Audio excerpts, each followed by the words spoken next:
What's up, everybody? Oh, thank you, audience. Thank you. Please, please. We are back. It's RobLive. Jim behind the wheel of steel. Yeah, what's up? What's up? It's a beautiful day. It's a really beautiful day, and I just had a conversation with our guest that lets us know this is a RobLive exclusive. Exclusive. Okay? The Blue Raiders are in the house. Yes, get the DJ. Now, my people in Georgia, not the state, the country, and my people in, where we have people at? Ireland? Ireland. Yes. Mm-hmm. I know you're going, what the hell's a Blue Raider? We're going to let you know about the Blue Raiders from Caruthers. But if you're in the Central Valley, you already know, okay? If you don't know, now you know. So I want to welcome our state championship coach, 3-time state champion coach, Emmi Almeida. Did I say it right? Yes, you did. Woo! Yeah. They keep messing up your name, huh? Yeah. It's a tough one. So thank you for coming. I know we talked right before we got on that, you know, this is tough, and you're made more for the sidelines and doing that side, right? Yes, I like the coaching aspect and not the interviews afterwards. You know what really bothers me? Because, I mean, I coached. Nothing like this level, but, you know, your kids growing up. And I know that, you know, there's a certain mindset, and you're just trying to stay focused, and you're trying to, it's kind of like a classroom, right? You're trying to, when you're managing a classroom, there's a rhythm to it, there's emotion, and you don't want anything to disrupt that. And sometimes the phone rings, etc. But what really bothers me, it's a new trend that you have now in, I know the NBA does it. I'm sure NFL does it too. I don't know if I paid attention enough, but it'll be like halftime, or it'll be like a quick timeout, and like, hey, so coach, what's going right for you guys right now? Yeah, that actually happened at the state game, but they prepped us for it, so I was like, thank God. But still, it's like, can we ask this after the game's over? This go any way. And the coaches, I just see you guys, it's those eyes like, okay, let me just keep it together and answer as politically correct as I can, because I'm going to go chew my team out right now. You know, because typically you're calling it a timeout because things are getting out of hand or we need to regroup. So you're already here. And they're like, so Coach Anna, what do you think about this first? And you're like, well, we're going to do our best to just use common sense, Bill. Yeah. Right? It's always like some snide, backhanded remark. Yeah. And I'm like, she's going to tell her team off right now. Yeah. She's going to get in everybody's, wake them up. So I want to start from the beginning. 21 years of coaching. Where did this all start? Was that as a player first and then a coach? Yeah, I think my first bout of coaching, when I knew I loved it, I was a senior in high school, and our high school coach made us go down and coach the middle school. So we had to coach 7th and 8th graders. And you were at Caruthers. At Caruthers. Caruthers, California, for those who don't know. Yeah. And so she had us do that, and I was like, oh, it's fun. Like when you watch the player develop over 6 weeks, like just the excitement of watching that happen, I was like, oh, this is a lot of fun, and I probably could get better at it, you know? And that was the bug. Yeah. Bit you. Mm-hmm. Here's the thing that I always was impressed by when I first started coaching. Experienced coaches do not panic when they get a new product. And we'll call a new player a new product, right? And so these girls come in, these guys, whatever, they can't make a layup, they can barely hold a basketball, and you've already recognized the potential. As a new coach, I'm like, oh, we're in trouble. And I always look at the vet coaches like, we're good. I go, how are we good? None of them made their first layup. I said, no, but see that girl over there? Yeah. You see the way she's holding the ball? No? Yeah. She's going to kill it in about 6 months. Sure, 6 months later, like, how is it that you see these little integral things, the potential? How do you recognize potential? Well, I feel like just when you're around it enough, you're like, and you've watched other players develop. So it's not like something I don't think I instinctively had, but as you learned and watched kids grow, you recognize those signs earlier. You're like, oh yeah, we've seen this before. We know she could get to here. And then it's just a matter of keep believing in them and how much further can they grow after you get them to the original spot of where most normal kids would start at. Wow. Here's the other thing that I've learned from experience as coaches. As a new coach, I want to be as knowledgeable about the X's and O's as possible. But then when I meet a veteran coach, they're never sweating that side of it. And they're like, hey, yeah, you should coach. And I'm like, I don't know the sport. Don't worry, I can teach you the sport. But you have something I can't teach. I'm like, what is that? The way you talk to these kids, they respond to you. I'm like, what? Well, they could respond all they want, but if I'm not good at strategic side of, they're like, don't worry. It seems to me that as you get more and more experience, you give more and more recognition to the mental side of it. Is that accurate? Yeah, I feel like all coaches understand like the mental aspect of The it good is ones. yeah. Yeah. Would those things go hand in hand, ability and the ability to play and the ability to understand what you're actually playing. And good coaches recognize that you could teach a player both of those things. Now, And coaches. Okay, yeah, because you have your team now, your crew, and I'm sure at some point you're going to step down. And is this kind of like where you have a couple assistants who kind of ready to take over at some point, or know what you know? Um, Like, are you like a mentor for some of I'm these guys? trying to be a mentor, but I don't think when you have a program that requires so much time, Yeah. which is probably the reason why I've been there for 21 years. No one else is like dying to jump at the bit, you know? Yeah. But you're What's that big stipend, isn't it? Like, don't you get a $2 million stipend? oh, that'd be amazing. Yeah. That's a joke, folks. We're in Yeah. education. We know the Yeah. stipend. Yeah. Okay, let me do the math for everybody out there. If you were to take a coaching stipend and divide it, it's about 50 cents an hour. Is that about right? Probably Yeah. less than Caruthers. Because the hours you end up, right? Yeah. So that was a joke. Sorry. Go ahead. Yeah. Like Fresno Unified teachers, I think if they're coaching on campus, they get like 10,000 plus a year. Oh. Yeah, and I haven't heard. Caruthers, yeah, we're at like the 4, 5 For varsity head coaches. Yeah. Wow. Yeah. Let's catch up, Caruthers. We got a good one here. Yeah. And so when you have these players, right, beginning of the season, and you're just getting started and you have a new crew, what is step one to try to get them onto the Coach Anna field of play? Like, is it the mental first? Is it the fundamentals? The biggest part is accountability. So kids understanding that the only way you're going to get better and learn is by holding yourself accountable and being in the gym every day, whether it's a bad day, a good day.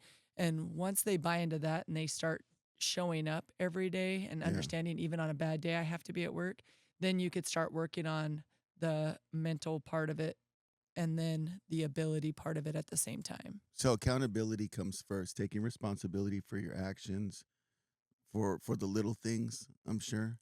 Coach Wooden, remember Coach John Wooden? Yeah. Does he play a big role for you? I mean, a lot of basketball players. I read his book, yeah. So I read his book back when I was just kind of. What was it called again? The triangle, the fundamentals, or pyramid of foundation? I don't remember. Pyramid of success, something like that, right? And then, do you remember he coached football? Oh my gosh. Oh, Lombardi? No, I loved him. He coached for the Colts. For the Colts. He was Peyton Manning's coach. Oh, yeah. I know you're talking about. You know what I'm talking about, Jim? Peyton Manning's coach, his son. Yes, committed suicide. Yeah. So Tony Dungy. Yeah, Tony Dungy. I read his book. Oh, okay. Now I'm going to read that. Then I read another coach's book. I saved them all. They're all in my library still. And I just went through and read like different stories of coaches and what they did. I read Coach K's book. Wow, you're a student of the game. Yeah, Pat Now, was this Summits. early on, or? Yeah, before I ever won. Yeah, like it was in the middle of like growing my game, like growing my knowledge, and then how I wanted to approach things. Like obviously, I have a different personality than other people, so I wasn't going to change that. But how could I adapt from other coaches and learn and look at different ways and how they looked at the game and so I did football, basketball, and then I read a baseball coach's book. Wow. Yeah. Now, having you have a daughter, obviously, but you have other kids as well? I have a son. He played all 3 sports. Well, he played football and basketball in high school, and he dabbled in track. Was he at Caruthers as well? He was at Caruthers, yeah. The reason I'm asking, and Jim, I want you to chime in on this as well. When we get immersed in our work, whether it's a coach, teacher, businessman, whatever it may have, there's this balance with your family, right? And sometimes you see where it's really imbalanced. And I'll give you guys an example. Coach Lombardi, who the Super Bowl trophy is named after, right? They did a documentary about him, and it hit me hard. There's 2 examples I'll give you. But Coach Lombardi, they asked his son, because he had already passed. And I said, hey, so what was he like as a dad? And you see his son trying to negotiate on camera, like, what am I going to say? And And his response said everything. He's like, well, um, he really dedicated a lot of time to his teams, and he was very successful. Didn't say anything about the dad part, right? What does that tell you? Wasn't much of a dad, because it was so immersed in his occupation. And then when you talk about, in this case, Tony Dungy, not to say he wasn't a good father or not, but his son ends up taking his own life, and I'm sure he's thinking to himself, I wish I'd seen the signs. I wish I'd recognized a little bit more. I know in the book he talks about it a little bit, but there's always that balance between being successful and being a good parent, and how do you navigate the two? For you, 21 years of, how did you balance that with your kids?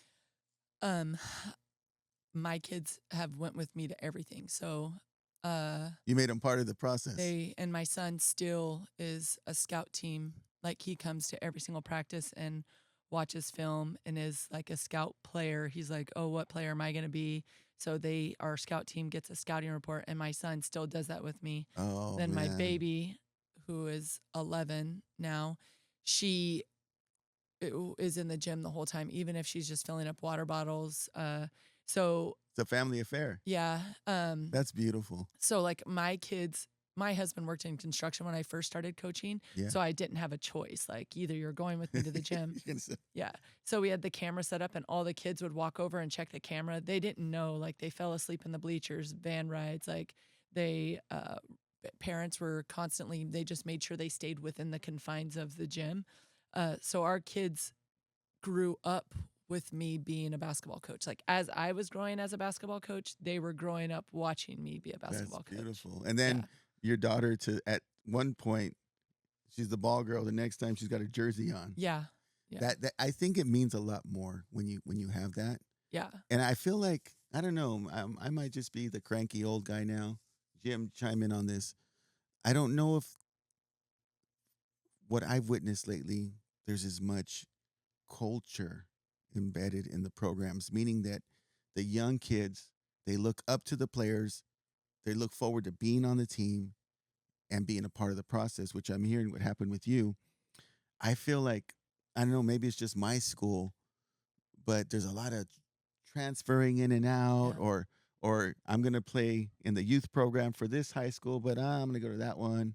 Or if I don't like the coach, I'm somewhere else. It just feels like it's a lot more transitional. Whereas in my day, if you grew up in Dinuba, you grew up wanting to be an emperor. You grew up in Orosi, you wanted to play for the Cardinals. That's if you played.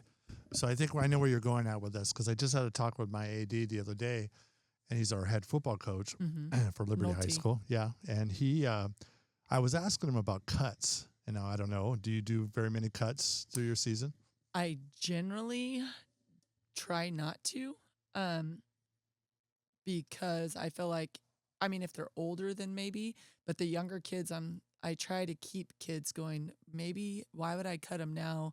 I've only seen them for 2 days. What if there is potential? Like, why are we going to write them off here?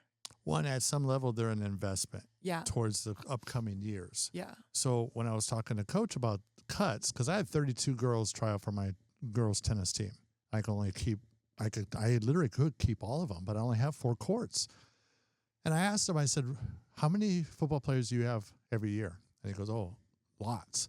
I go, do you make any cuts? And he goes, no. I go, why? I go, not all of them are going to play. And he goes, it's not just the game, it's the atmosphere that they are attracted to. They're being a part of a unit, to know that they are now role models, like you said, Rob, to the younger crew, the younger kids that are watching. They get to parade into the arena to fight for their team in that football arena. So he goes, it's the lights, it's the music, it's the cheers, it's the whole atmosphere that makes them feel a part of something, even though they will never set foot on that field. And I was like, that makes a lot of sense. Do you feel like there's a strong culture in your community? I do. I think just community-wide. Some programs are working on building it a little bit better. Yeah. But that's kind of the thing that we all kind of preach to each other, coaches to coaches. Well, it starts with us. And then I feel like we embed that in our players.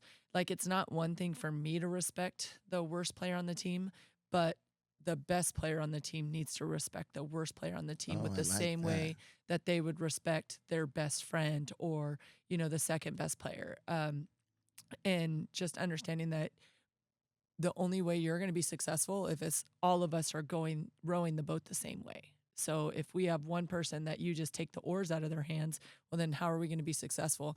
And it's not just the coach's job to do that. Your captains and your best players need to be giving them oars and making sure that they're going the same way. I love that. Yeah. As far as like preseason, I know that like Danube High, their football team, they go to Hume Lake for this like camaraderie type camp building thing. Do you guys have like a team builder preseason? I wish we did, but all of our girls play Oh, others. they're just coming out of. Yeah. So I like that, the multi. yeah. Here's what I like about the multi athlete. Yeah. You're not. There's a few exceptions, but for the most part, you're better at one than you are the others. And I think it's kind of healthy to not be the best on the team sometimes. Yeah. Because it gives you more empathy, right? So, for example, my kids, they had to play at least 3 sports a year when they were younger. And I knew at one of them they wouldn't be the greatest on the team, right? And so they were standouts with baseball, great. But then we get to basketball, right? Now height is an issue, soccer, foot speed is an issue, and so they're not always the starter anymore. And they understand what it's like to sit on the bench and have to wait your turn, or have have one athlete stand out more than the others, and they're not the man on that team. I think it builds humility, it builds character, and I think it was the only reason I was able to play in college. So I'm gonna just tell you a brief college story. Um, I was the man in high school, right? Most of us are. It's tiny, big fish, small pond. Then we get to college, and you already know how this goes. You get to college, everybody's just as good as you, if not better, right? And now all of a sudden, you're eating some humble pie. Now you've started for 4 years. Your coach knows you. It's not even a conversation about whether you're going to start or not. And now you're fighting for a spot on the team. So on this particular soccer team at Allen Hancock College at the time, you had your 11 guys on the field, and there was about 10 of us on the bench. I'd never sat the bench before, and in soccer, but I had in football a couple of years earlier. So I knew the deal. I knew the drill. I knew how to handle that. I knew how to hang back and support who was ever on the field. Well, all the other starters who were sitting on the bench for the first time, half of them are prima donnas, and they're upset. Oh. About 3 or 4 weeks into the season, they're all gone. It's only like 3 or 4 of us left on the bench. By the middle of the season, I'm getting playtime. So all I had to do was wait it out, and mentally these guys checked out on their own, all more talented than I was.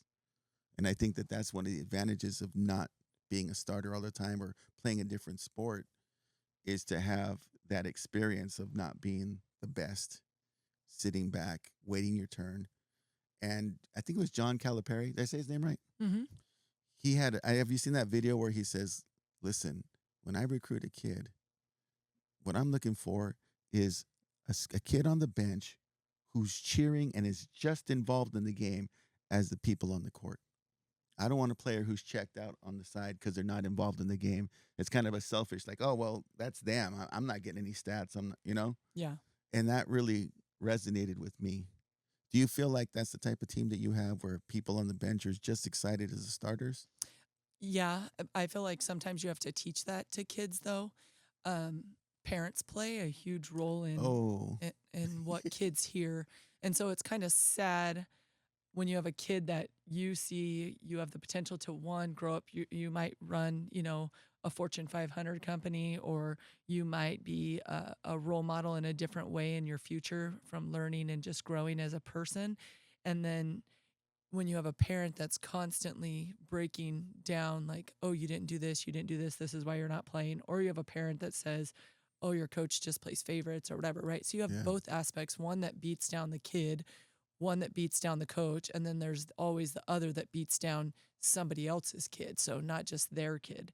And so you have to teach some kids how to be cheerleaders and how to deal with their parents too. Like, I constantly have conversations with kids.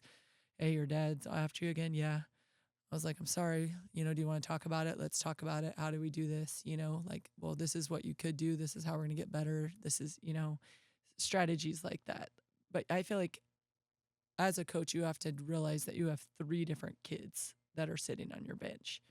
And then you have those that don't have parents that attend games. So that's a different situation. So just how to navigate and teach them how to be good teammates, have a good support system within themselves, and then as a coach, be their biggest supporter too.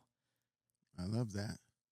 I know that I don't know if you heard this one, or Jimmy, you've heard this one as well, but I was reading a book about how to help your athlete, right? Be supportive as a parent, not as a coach, but as a parent.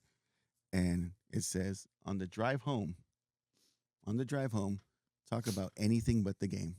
And I was like, wait, no, this is the best time to give them tips. And right. And the coaches like that, right? But as parents, you're like, no, let's relive that mistake you made at the end 7 times before we get home. And then kids dread the ride home. And so the advice was, talk about pizza, talk about, anything but the game. Yeah. And I just thought, when you're green and new to it, you're like, that's so counterproductive. But it's actually the opposite, right? Yeah. Wouldn't you agree with that one? I do. I coach my kid, and I've coached my nieces. So we've had a lot of long, quiet rides home. And my niece asked me, she was like, so how do you deal with coaching Emmi? I said, do you remember how quiet our rides were on the way home? She said, yeah. I said, mine, they are too still. Because just don't talk. We're just like, oh, all right. Is there like small talk to divert, or it's just silence?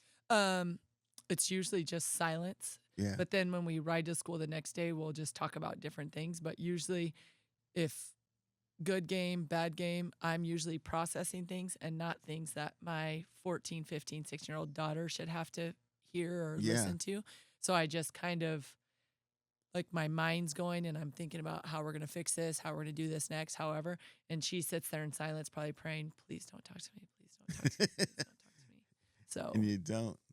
You're good, it Mom. is interesting because seeing you, I'm taking notes mentally because you've been coaching way more than I have. But you're coaching your daughter. I'm coaching my daughter. Yeah. And she is my worst critic. So she'll literally tell me I suck as a coach, after the game or practice.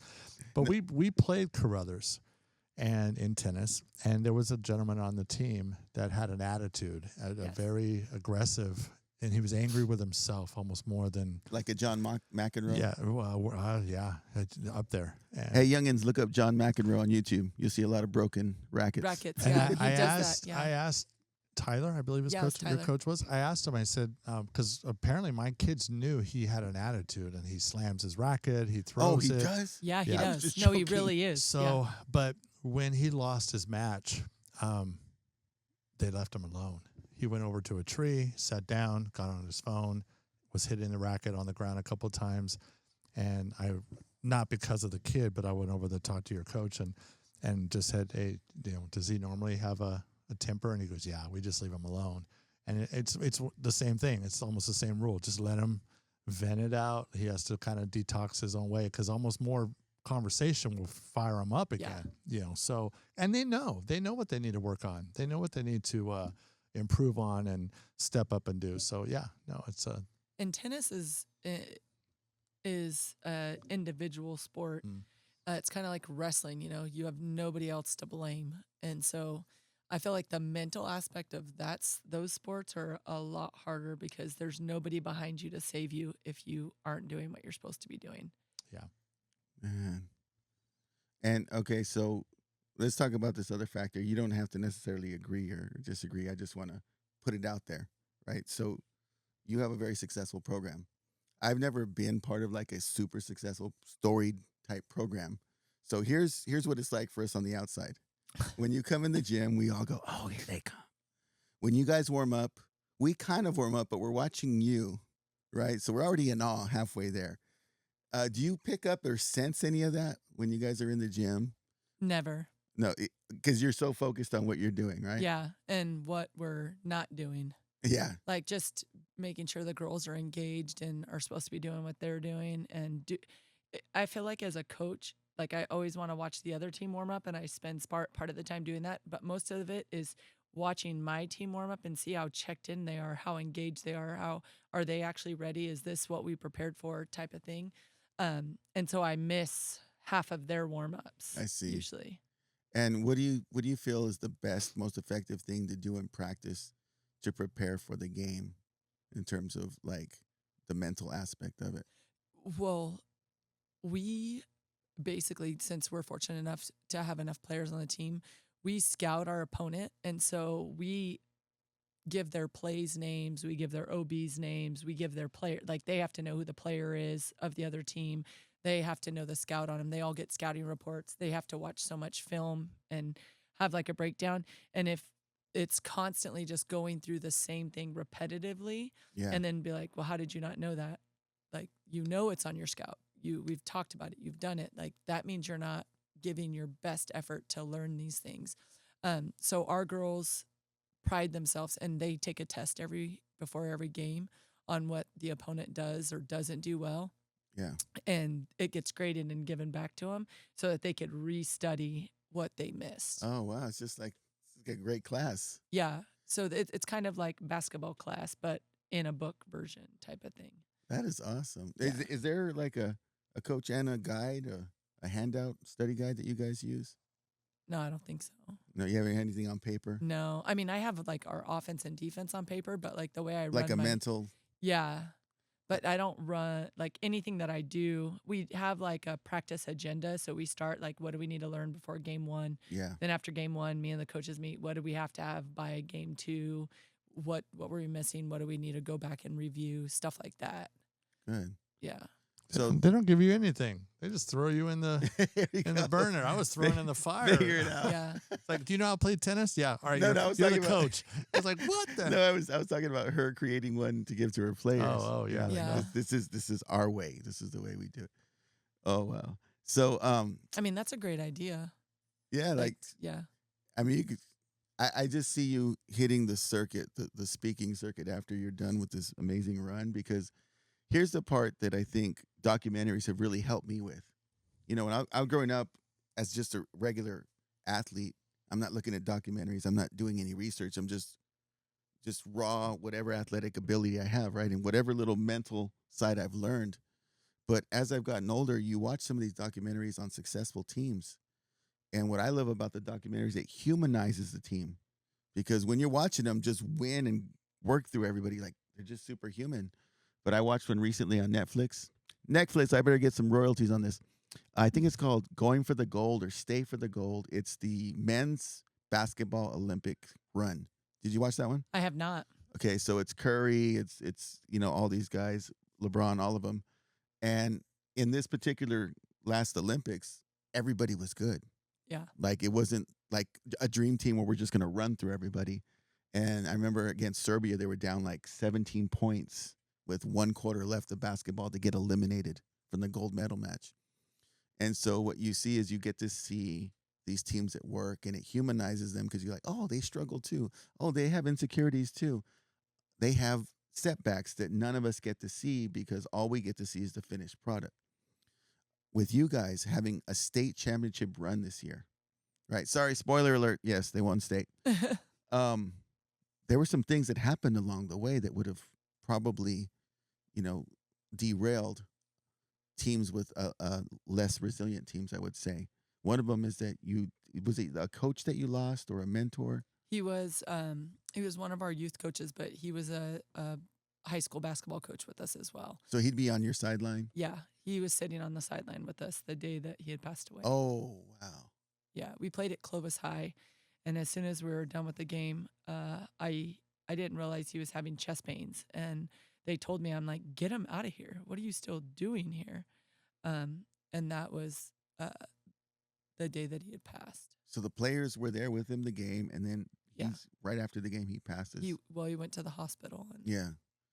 At the time, did you realize the severity of it, or you just thought? And a parent went to the hospital too, and she called me. I was taking the van back, and she was the one that told me. And then I dropped the van off, and then I just drove straight up to the hospital, and met the family. And How long had you known LT? Right? Was it LT? Yeah. How long had you known him?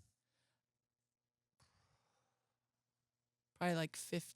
I've known him longer, because I've always known him from soccer. My son played soccer back in the 2nd grade. Yeah. but I knew him longer than that. My son and his youngest daughter have been classmates since they were in preschool. Oh, Yeah. so this is family. Yeah. We're talking family here. Yeah. And they grew up together, and she stayed the night at our house, and they went to dances. Like, Oh my. yeah. And so, you lose him. What's the next day like for you and the team? How do you guys manage that? We, his daughter was playing, um, had a basketball game the next day, and I just said, if she's playing, and then we had one of her teammates was one of the girls that I coached. She graduated with my son as well. They were all in the same grade. There's a group of kids that have been friends forever. Also stayed the night at my house and spends a lot of time with me. They were playing the next day, and I said, well, if they're playing, we're going to the game. And so she woke up the next morning and she told my other assistant coach, she said, I'm going to play. I said, well, we're all going to the game. So we had T-shirts. One of the moms made us T-shirts, and we all showed up to the game, and she scored 40 points that game. Yeah. She played college or? College. Wow. Yeah. You know, people who aren't athletes or in sports may not always understand this type of response, right? Because the response would be like, what, she played? She wasn't there to grieve and you know, like other people might. And I think I can speak for most athletes to say that sometimes the best therapy for us is to do what we do, and that is play or coach the sport that we love. I went to work the next day, and everybody was like, why are you here? I said, if I died on Tuesday, LT would have been at work on Wednesday. Like, that's just kind Great of answer. the mentality that, I mean, obviously we're all hurting, you Yeah. know, and I struggled not crying, and his daughter struggled not. But how do you, when you share a dream with somebody as big as we shared with him, how do you not keep the dream going? How do you just stop and say, okay, he's not here, so we're not going to keep his dream Oh, no. going? And you know him so well. You're like, he'd be in my ear right Yeah. now. Anna, what the hell? Let's go. Yeah. What are we doing? Yeah. You know? Don't lose focus. Exactly. I told you what we were doing when we started. Now get after it. Wow. I know I had a personal experience because my sons, they had a travel team for baseball right at the time. And there was 3 of us coaches at the time. We had the head coach and then the other coach and then myself. We're driving to the game. It's Halloween 2020. I don't know if I shared this with you. It was 2020 Halloween, and we're headed up to Fresno for the tournament game. And they always call me, you have you know, who you got in the car? It's the roll check. Yeah. So I had this car speaker on as I'm driving, and they're telling me, yeah, I picked up so-and-so and so-and-so. And I said, is Ronnie there? He's like, Ronnie's not coming. There it was Coach Ronnie. Okay, so who's going to take his spot? But Ronnie was shot and killed last night. Now, he didn't know I had the speaker on and I have his players in the car, including my own son. And they're like, I turned the speaker off and they're like looking at me. You're like, you could have sent me a text message to let me know not to have it on speakerphone. He had no idea I was on speakerphone. So Ronnie's mom or Ronnie's mom and Ronnie were, Ronnie Jr.'s on the team. The son's on the team. And so the mom and the dad were at a Halloween party. Got it. Some fight happened and the guy came back and shot Ronnie. And she was there with him when he passed away. So we didn't expect to see them at all. And the first game we had a moment of silence and we played the game. The second game, Ronnie shows up. He's there ready to warm up. And we're all shocked. Mom and all the kids are in the stands. And it took me about 3 or 4 minutes to figure, this is what you do. Staying home, dwelling on it, thinking about it, right? This is your therapy. This is what people do to deal or manage. And it's just it's something that people outside of sports may not understand. But that's the way people handle it. So, sorry for your loss. Thank you. And then you also had told me off camera that in the middle of your season, when your players blows out her knee. Yeah. And was that before or after LT? It was before. It was the first week of practice. Yeah. Yeah. And how did you help that player get through that time? It was tough, but a lot of talking with her mom, and communicating, and just like it's not the end of the road. She attempted before her surgery to try to see if she could manage to play through it. Um, I think the best part for us was when the family realized that basketball wasn't just a sport, um, to a kid. Like, it was like how important it was to her to be a part of the team, to play, to, I guess, for athletes when she's a great tennis player too. So, basketball was her favorite, probably one of her favorite sports to play, but she's a very talented tennis player. But to watch the family see how much it meant to her, and then them to buy in equally as much and go, okay, if this is what we're going to do and this is what you want to do, then let's make a run at it. And if you could play with a blown out knee, then we're here to support you. How could we make that happen? They took her to the doctor. She looked good one day. Then the next day she felt a little crinkle, and she was like, and you could see the broken. She's like, but she had to prove to herself that she couldn't do it. Right at that point, the doctors were telling her she couldn't do it. But for her, and then her family realized, hey, this means a lot to her. It can't get any worse. You already messed it up. And they gave her the opportunity to do it. And then that was like the biggest healing thing. She was like, I'm going to have the surgery, which was the very next week. And watching her just stay on the grind, and I'm constantly on her, checking in on her and stuff, and her parents are on her. Like, she grew up a lot in the process too. Like, her parents grew with her. They all grew as a family, and we all grew together. And she's going to go on to play college basketball still. Wow. Yeah. Can we get what do we get there? Yes. Yeah. Wow. So she's going to go on. What's her name? Kayla Carpenter. Kayla Carpenter. If you watch this, congratulations. Yeah. We're so proud of your resilience. Yeah. There's nothing like an injury to really just derail you mentally. And I feel like she's came back stronger. The first couple of 6 weeks, it was tough. And then just working through the process, and then watching her just really get after it. So wait, did she heal before the end of the season? She's going to be 4 months post-op here in a little bit. Okay. Yeah.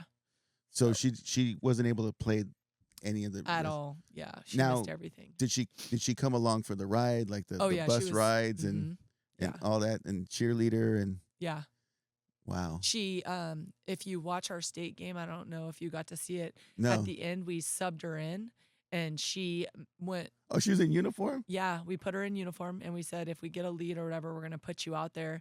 And she made a 3 at the end of the game. It was after the buzzer. Don't tell me that. She was 1 for 1. Yeah. Oh, boy. Yeah, it was awesome. That must have cleared the bench. Yeah, we were all celebrating. And she had been practicing the shot for a month. Wow. And we're like, you got to do it. And so we played in a senior night game, and we let her play, and she missed everything. We're like, oh my God, what are you doing? She made a layup, but she didn't make a 3. And then that game, she shot the ball 1 time and it went in. Oh, yeah. Right in front of our bench. Oh, wow. Everyone lost. Yes. Yeah. Were her parents there? Yes. Yeah. Yeah. This is a golden one. Yes. Right? Sacramento. Yeah. Wow. Okay. You're not supposed to make me cry. Yeah. Okay? It's usually, you're calling me out now. Wow. Yeah, it was awesome. So on a personal note, my son, I don't know if I ever told you this story, Kevin. So when I met my wife, she had a 12-year-old, right? And I said, hey, we're going to get married, and he's going to be my son. Like, this is how we're going to do it. We're not doing the half or the step, Yeah. And so I take him in. We're working hard. He wants to play freshman football, and he's never played before. And so, struggle bus all the way through, waiting his time. Finally, he's a senior. It's all coming together. He's been hitting the gym. He's ready. He has the game of his life, first game of the season. And teammate, he was playing corner. Teammate accidentally, his helmet hits his shin, and he goes down. And then they find out he had a fracture, and that just derailed him. And lost his whole season after working so hard. And it was important for me to watch him remain engaged with the team. Yeah. Hey, no, you get on the bus still. You still wear your jersey on Fridays. You know, you're still, the team is more than just whether you can contribute on the field or not. Yeah. And I felt he learned more. I know he wouldn't agree with me, but he learned more on the sideline that year than if he would have played about life. Yeah. Maybe not about football, but about life. And so this is a beautiful story. And I think Kayla, correct? Yep. She's going to carry this, right? I had a conversation. I know I've shared this with you, Jim, but with my class at school, we talk about how we tend to overlook the process, the value of the process, because we're so focused on the end game. Did we get a Valley championship? Did we get a state championship? I said, all those things are beautiful, and I would never try to take away from anyone who acquires that. But boy, that process to get there, that stays with you no matter what the outcome is. And to me, that's the win. You know, she'll be forever shaped by this, because there'll be other challenges, right? You have children, you lose family members. Things happen. It's how we respond. Yeah. And I feel like a lot of people probably think that we do things wrong in Caruthers in terms of girls basketball, in the sense of, I personally highlight all of our players' biggest weaknesses. And I always highlight like my biggest weakness. Like, I know what I'm bad at, you know, I know what they're bad at. I think it's important that in order for you to want to get better, you have to understand what you're the worst at. And I feel like that's what builds mental toughness in kids, because as they slowly break down their biggest weaknesses and overcome those, instead of always highlighting their greatest asset, then they're going to be a more well-rounded human. So like, we have a player who cries all the time.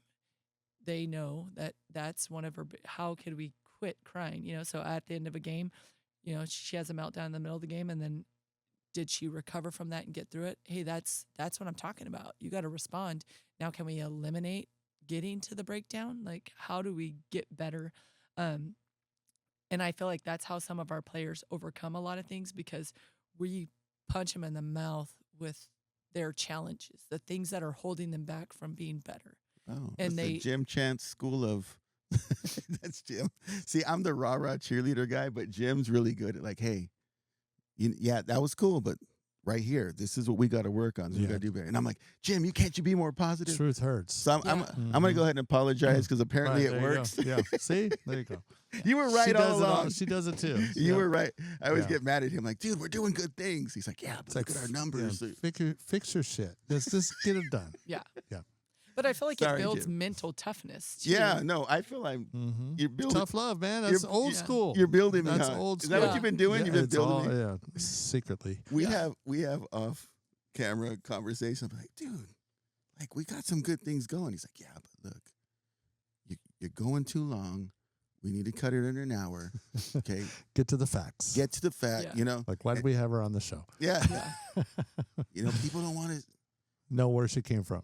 Yeah. And where were you born? What's your favorite dish? Right? It's like, come on. And I'm like, quit being so negative. But all right. I'm ready to it's accept not negative. It's like, I know it. You build up like this anticipation of like what it's building up, like the movie theater, right? Yeah. But what do you see in the trailers?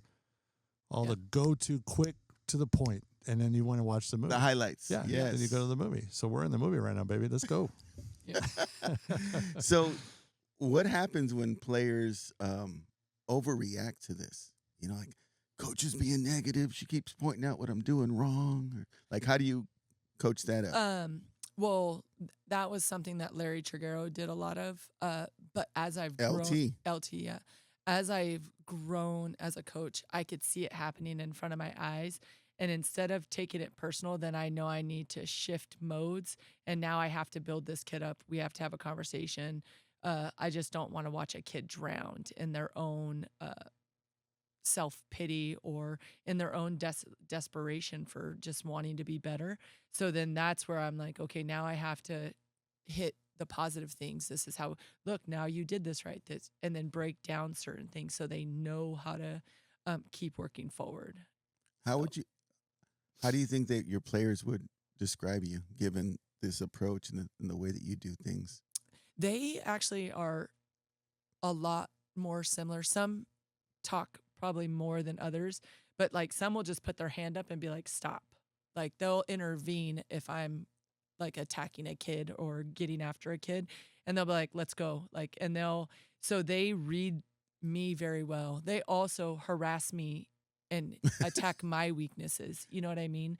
So they know that nothing I say is personal to them. Yeah.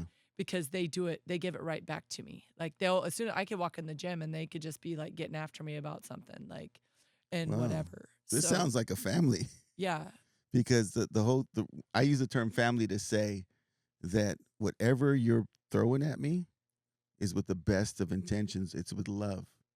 It's not to break you down. It's because I love you, and so I'm going to tell you the truth. Yeah. To make you better. Yes. To me, that changes everything about the constructive criticism or the hard conversations. It's the intention. And so it seems like you guys have that trust for each other that, like, I know coach is on me, or, I'm on coach, but we're both doing it out of love. Yeah. That's a special thing to have. And my coaches know the same thing, because if they show up to work and they're not working, Yeah. we're having a conversation about that. Like, I didn't have you come to practice to run the clock. Like, you have a job, and half the time it's listed on the practice plan, your job assignments, who's in charge of watching this, and this, so people aren't watching the same thing. Yeah. Or it's just like, hey, I just sent you over there and that's your job. And when I look down there, I better see you doing your job. I don't correct them. Like, if they're teaching something wrong in front of the kids, Yeah. I'll wait till afterwards and be like, hey, we ran that drill wrong. This is what I was kind of looking at. So that they know the next time when they run it, that's the correction that I wanted to have seen. Wow. How big is your staff? Like, how many? We could have a minimum of 2 in the gym and a maximum of 7. And on the sideline during the game? A minimum of 2 and a maximum of 5. And just depends on who's available at the time. Wow. I remember the quote, I'm sure you heard the one, says, if you want to go fast, go alone. Yeah. If you want to go far, go together. Yeah. So I think that's your thing right there, right? Yeah. How far into it did you finally go, if I'm going to do this right, I need help? Or did you know right away? It took me a few years to, like, Me too. Yeah, I got kind of kicked into the job. My principal at the time just was like, hey, there's a job opening and we're going to give you a teaching job and you're going to coach. And so I got my teaching job because I was willing to coach. I was 23 years old and I didn't. So he mentored me. My AD mentored me. My AD became my principal. Then my next AD mentored me. Like, they allowed me to learn and grow. And being a woman in a man's world, they were all men, and they would follow me around and support me and hold me up in ways that, like, if refs tried to tear me down or other men in the stands or whatever, they would stand up. And they were big men too. They were like 6'3", 6, big imposing figures. And they stood behind me and just kept their hand on my back, just pushing me forward. So without them mentoring me and leading me, I also had my college basketball coach that was there. Like, I'd always call him. Wow. Where did you play for college? I played at Reedley for Brian Tesler. Oh, I love the Tigers. Yeah. He went Reedley to Fresno Tigers. City. Yeah. So what's his name? Brian Tesler. Brian Tesler. Okay. Yeah, he had a killer career coaching at the JUCO level. Okay. I know the Fresno. Wait, did you go to Fresno where? He went to Fresno City after Reedley, yeah. Okay, I might be mistaking him with another guy, but there was another guy who was doing pretty well the last couple of years, and then he left. That would have been, I think it went Tesler directly to Fletcher. Fletcher's the current coach right now. Okay. Yeah. And the guy before him was Brian Tesler. That was my old Brian coach. Tesler. Yeah. Wow. So he was at Reedley, coached you. Uh-huh. And then you went on to become a coach, and then he'd still come around and mentor you. Yeah. We would have conversations about, jobs and retirement and like stuff like that. Wow, that's cool. He took an interest in you to that degree, that followed through. I always like to see when coaches take an interest in an athlete beyond their career. Yeah. Because then you know, oh, she wasn't just a ringer on the team. She was a human being that I cared about beyond the game. I think he saw coaching in my future because we would go into halftime and he would ask me, Anna, what did you see out there or whatever when I was a freshman? Okay. So I think he knew that I was already studying the game and melding that way kind of. And so he would ask me my opinion or film or whatever. Yeah. And he probably doesn't remember that. Then I was like, oh, that's this. It all started in that era. Wow. I love to see that when they mentor you. As a player, what were you like? Were you feisty? Very. And what was your position? I played like a 3-4 ish. Okay. Yeah, 5 sometimes. So. And you did what, 2 years at Reedley? Did you keep going after that? I didn't. No, I transferred to Fresno State. Oh, okay. And did academics and got a job and became a grown up at the ripe old age of 22. I know, that's really young. Yeah. I think when did you start to like get serious on your career, Jim? 22. So okay, I'm just old. Yeah. I think I messed around to like 28. They're like, hey, you got to get out mom's basement, man. Come on. Yeah, I got married at 23. Okay. And now, then was your husband? Did he go to Reedley College too? Or? he did. He played football there. Oh, okay. But we met in high school. Oh, okay. High school sweethearts from Caruthers. Yeah. Both went to college together. Yeah. And did he continue to coach He did football for the Blue Raiders? for Caruthers. Yeah. Oh, that is awesome. Is he still there? No, he actually is the vice principal at the elementary school now. Oh, in our town. right. Yeah. Wow. Okay. So now, do you live in Caruthers? Right outside of it. Yeah. Okay. So when we go to small towns, because I'm from a small town, people always want to know, okay, what do they do in Caruthers? Like, is there a nightlife or it's all sports? When you go to Caruthers. Danny's Donuts. Yeah, Danny's Donuts is there. But when you go to Caruthers, there's only one street. And there's no stoplights. That's right, yeah. Yeah. Okay, here's how I found Caruthers. My kids wanted to play soccer, and Lemoore, for whatever reason, I don't remember what happened with Lemoore, but it was like, all right, well, let's go play for Riverdale. Well, Riverdale plays in Caruthers at the fairgrounds. Yeah. And we loved it. Yeah. And that was the first time we heard of the fair, that Caruthers, I think it's the only fair in California that doesn't have a gate fee. Have you been there? Bomb food, no admission. You just walk in.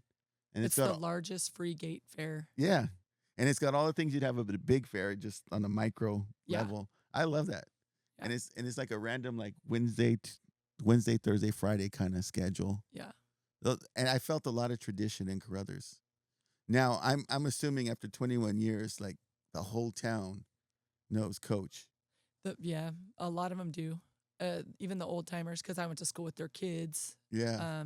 Now I'm coaching their grandkids and great grandkids. So is it like, you know, how in the small towns where like coach gets free pancakes, and like, are there any perks for being a state championship coach? I wish. No.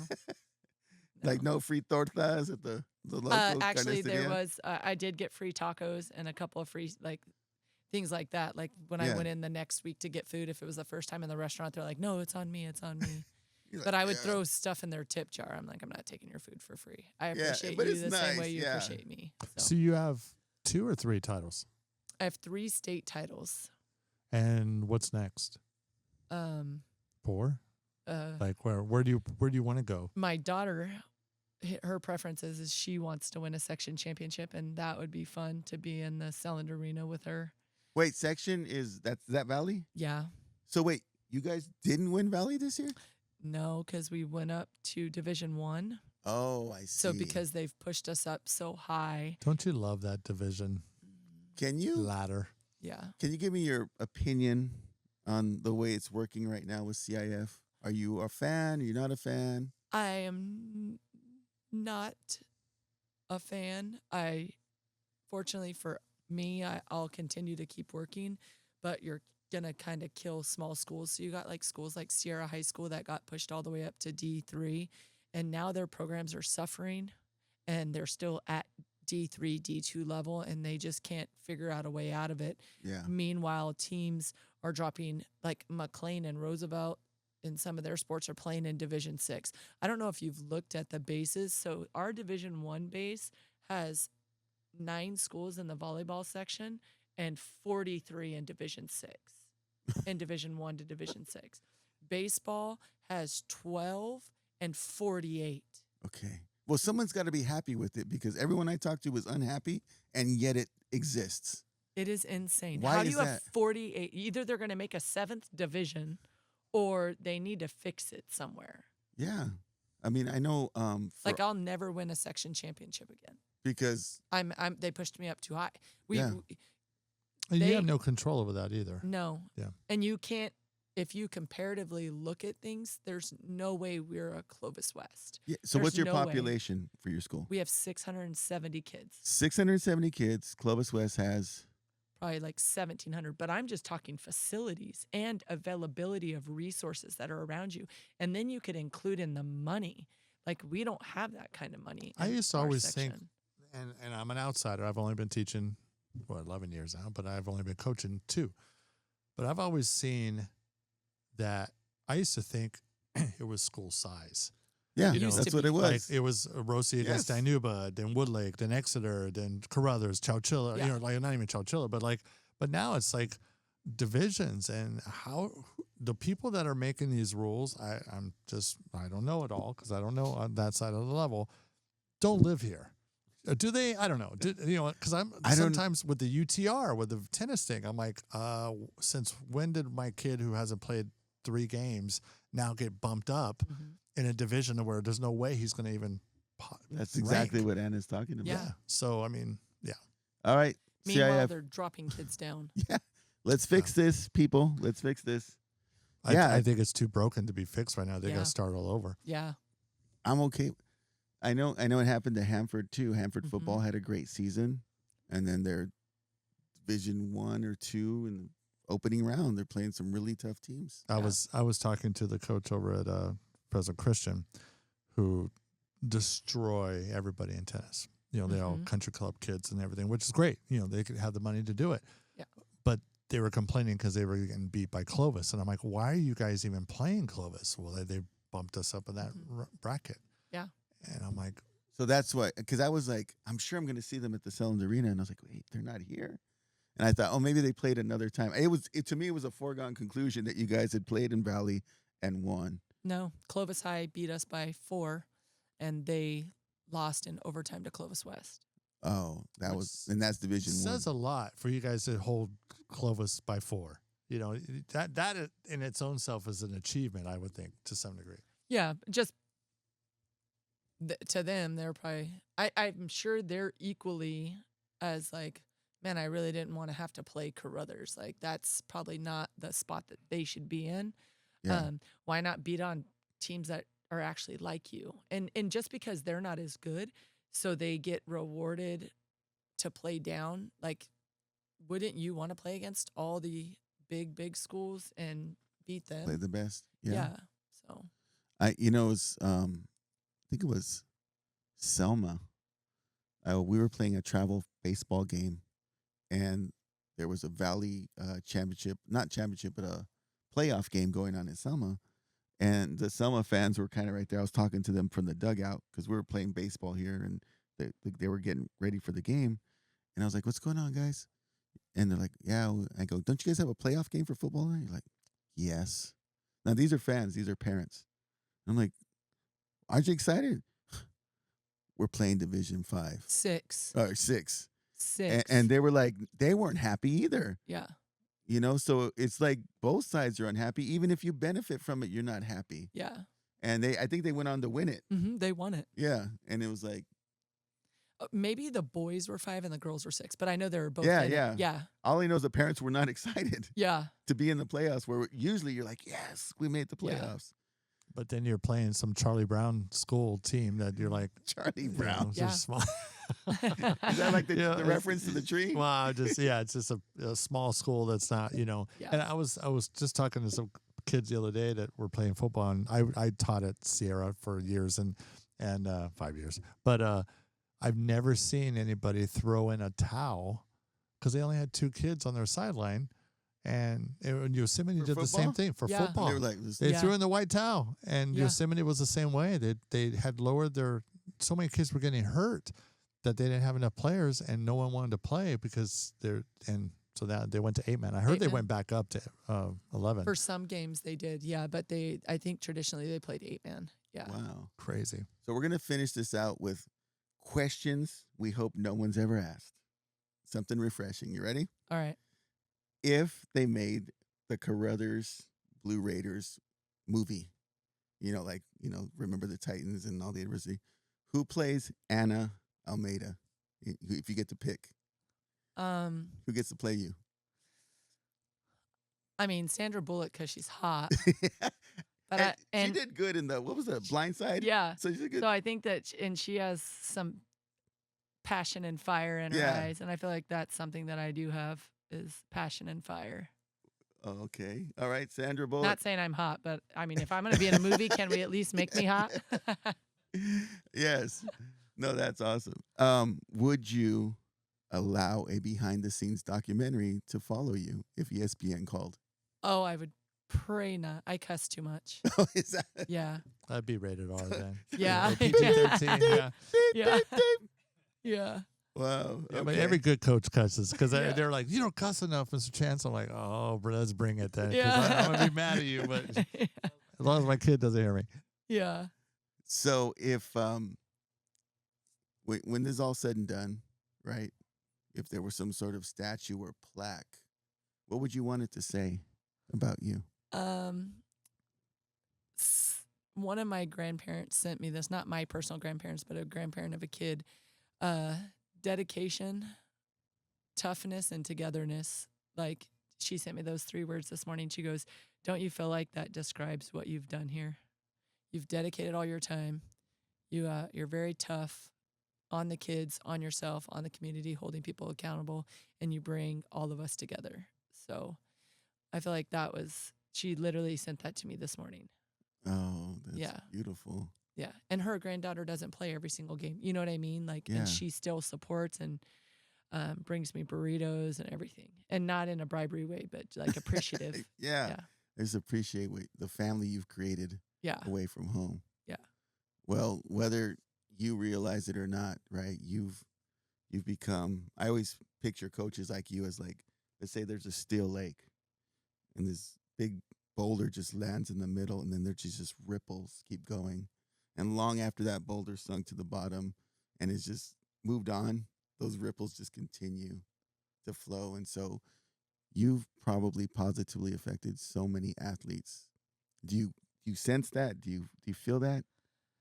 I feel like a lot of kids that I coach still appreciate me and text me and talk to me and begging me to coach their kids that are 1 year old. I'm like, guys, I'm not sticking around that long.